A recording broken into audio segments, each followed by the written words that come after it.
gospel story is beautiful.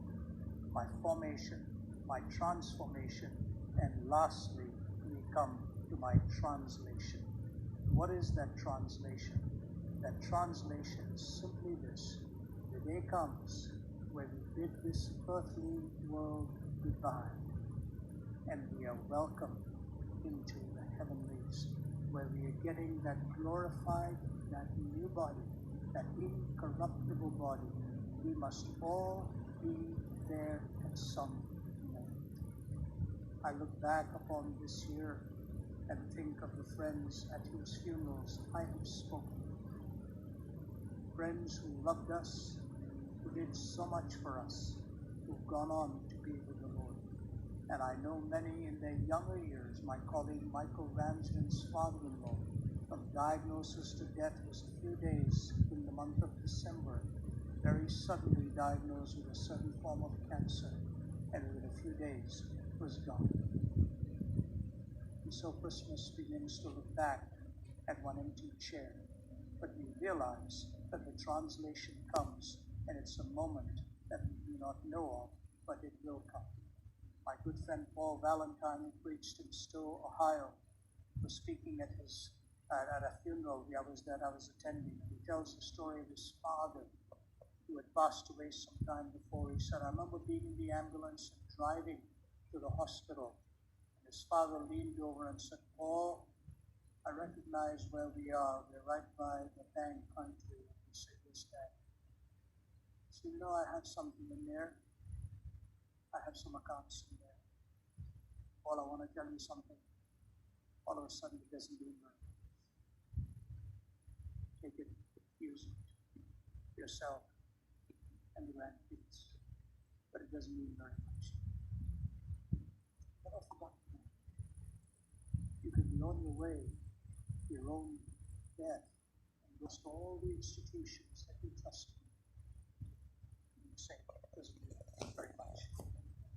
So what abides forever is that relationship that God has promised you, the relationship that He wants to give you. And that's why Paul says, listen, I tell you a mystery. We will not all sleep, but we will all be changed in a flash, in the twinkling of an eye at the last trumpet. For the trumpet will sound, and the dead will be raised imperishable, and we will all be changed. Then the saying that is written will come true. Death has been swallowed up in victory. Where, O death, is your victory? Where, O grave, is your sting? C.S. Lewis says this: most of man's psychological makeup is probably due to his body. When his body dies, all that will fall off him, and the real central man, the thing that chose, that made the best or the worst out of this material, will stand naked. All sorts of nice things which we thought were our own, but which were really due to a good digestion, will fall off for some of us. All sorts of nasty things which were due to complexes or bad health will fall off others. We shall then for the first time see everyone as he really was, and there will be surprises. And there will be surprises as we see each other as we really are. I want to tell you a couple of stories as I close and stick to just go up a minute or two over my time.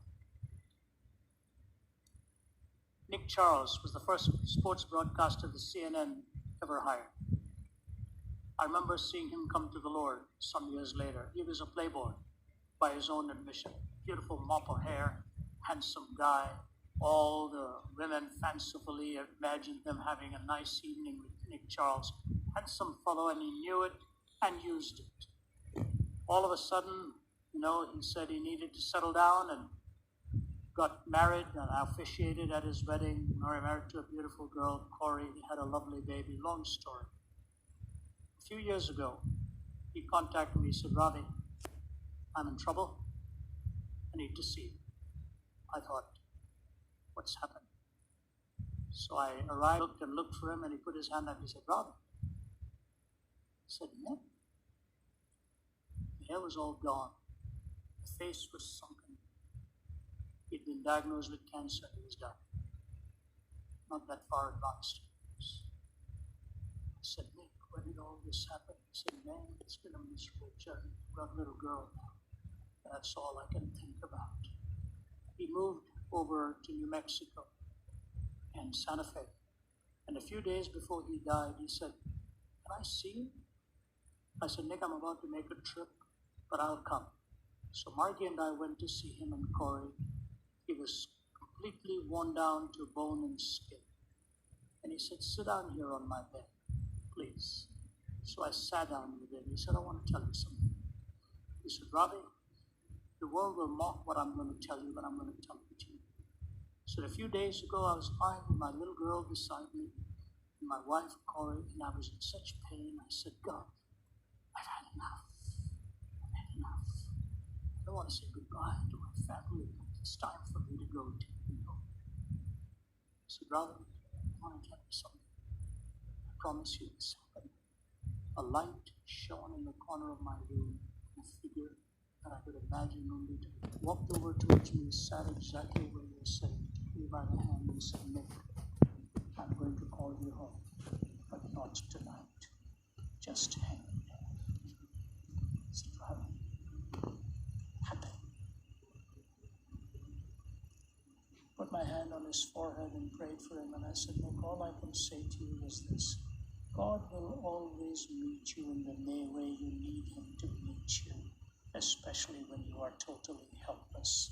And I'll take your story at face value." A few days later, I was in Singapore when Nick passed away. And the CNN producer phoned me and he said, "Can I talk to you?" I said, "Yeah." I said, "Yeah." He said, "Nick Charles, you knew him?" I said, "Yes." He said, "Man, I love the guy." He said, "We're doing a story on him on CNN." He said, "But this story about Jesus coming into his room." He said, "What do you make of it?" I said, "What do you think?" I said, "What do you know of Nick?" He said, "He was for real." I said, "Why don't you, as that which God knew Nick needed and gave it to him when he was at his most helpless state?"